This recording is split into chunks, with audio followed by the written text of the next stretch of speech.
Hi, I'm Shaul. A couple of weeks ago, I told you about a wedding I was shooting. Um, During that wedding, I shot a few video clips, and as if I didn't know it before, I'm not a very good video shooter. You see, the mindset of shooting motion picture is completely different from the mindset I use when shooting photographs. The style in which I shoot my photography is quite personal. I do it from a short distance with a wide lens using the camera's viewfinder that allows me to really focus on the scene without allowing many distractions. When trying to do the same in video, the video looks really untidy, erratic, maybe too overwhelming emotionally for the viewer to feel comfortable. So, of course, I culled those video clips and no one will ever see them. Except I feel I can use one of those clips for education.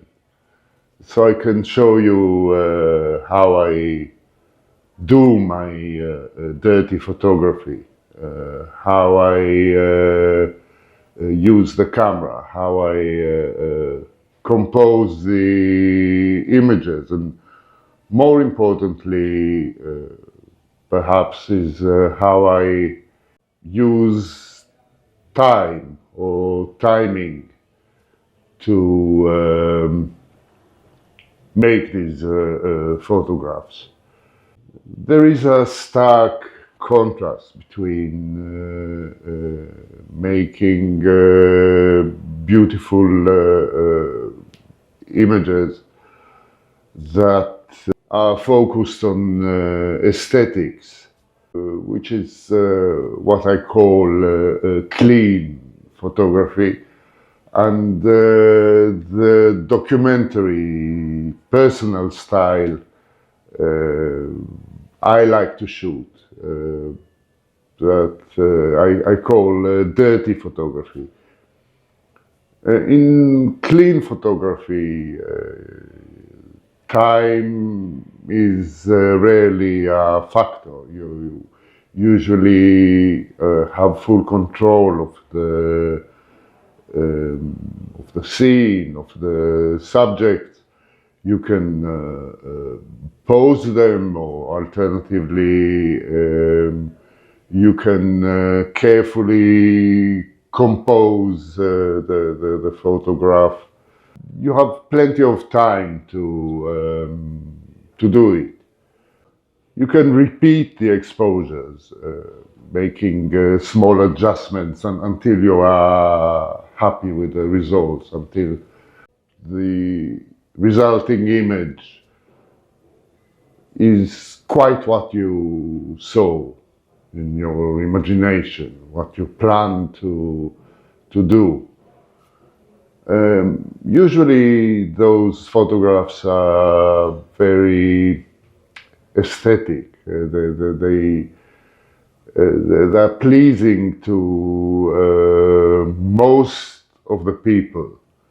They comply with values that are perhaps more traditional photography. There's always one main subject in the photos, and the rest of the composition supports that subject in an harmonious way. The photographs are highly stylized. They assume a certain harmony of color, a harmony of contrast, and they employ all those composition rules, like leading lines, like the positioning of the subject in the frame, the placement of elements in the scene is carefully planned and carried out.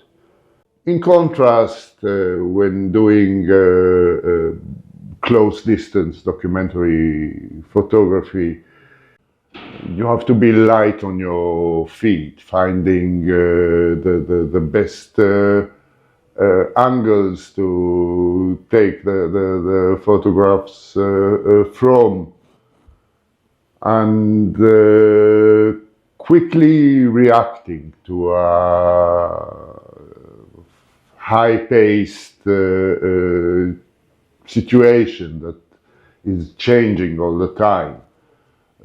The light might change depending on where you stand.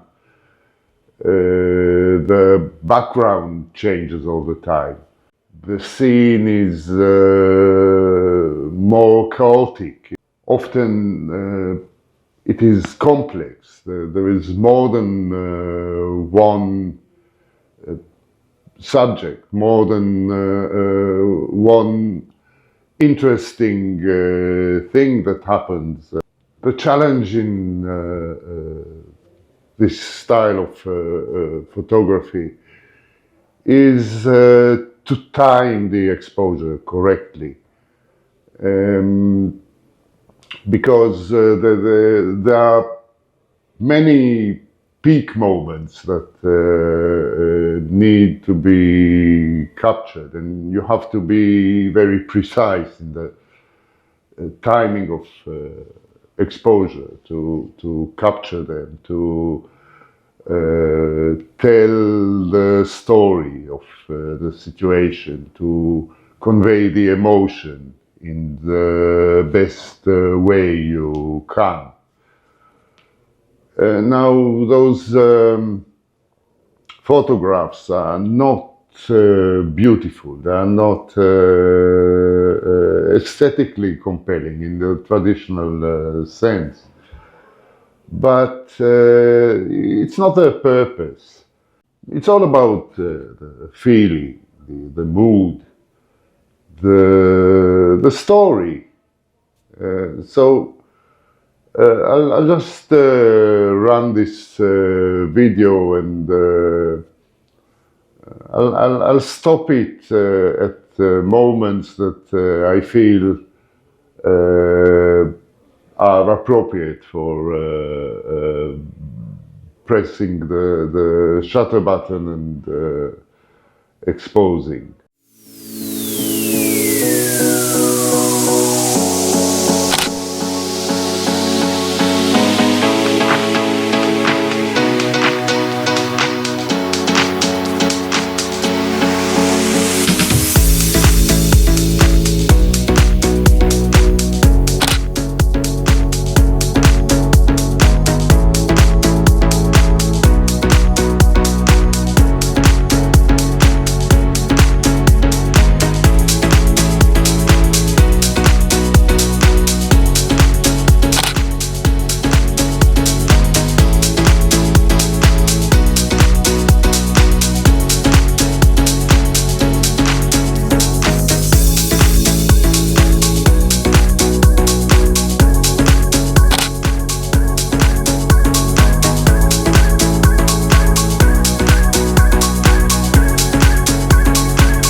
Dirty photography is not the opposite of clean photography. It's simply something else. I would like those resulting photos to be composed more precisely, in a more conventional, compelling way. But I do not always have control over the elements in the scene.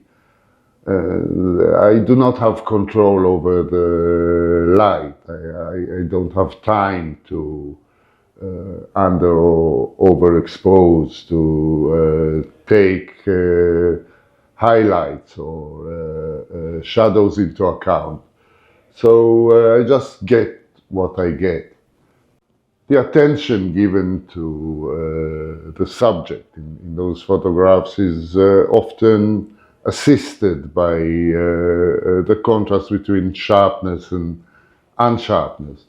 But unlike what we do in more deliberate, slower genres, sharpness, or shall I say the unsharpness, is not achieved by distance and depth of field. It is achieved by motion. So everything in these compositions is revolving around time. And in order to be at the right place, being quick and sensitive enough to the scene itself, and it's not only to the subject, it's also to the background. There has to be an alignment between what happens just in front of the camera, at a very short distance, and what happens at a larger distance, at the background. You really need to be present in the moment. And by present, I mean being here and now, in the Zen sense. It's like a delicate dance when you are on the move constantly as the creator of those photographs, and the scene is constantly on the move. And to make a good photograph in this situation, all the elements, all the movements have to be aligned. The short distance and the wide angle of view are paramount to this style of photography, because you need a lot of context to tell the story. You need to be authentic to be able to take those photographs from the inside out, rather than be an observer who looks at things with a certain emotional distance. I don't want to convince you that you have to start shooting in the same way. But dirty photography is just an example of how you can develop your own shooting style, shooting experience, based on your own values, your own vision. How to be independent of those rules that are too intrusive, I feel, into the way we work. I'm not saying that you have to like the results I get from this way I work. But I must admit that the specific nature of this photography that is meant to convey some emotion. And one of the advantages of this style is that it is real, it is authentic. No one will blame you that your photographs are fake, that they were created by artificial intelligence. Because you are close, you make this personal, emotional connection that is such a crucial part of this type of photography. Right. That will be all for today. A short one this time. If you find this video helpful to you in any way, please consider buying me a coffee. Thank you very much for watching, and see you again soon.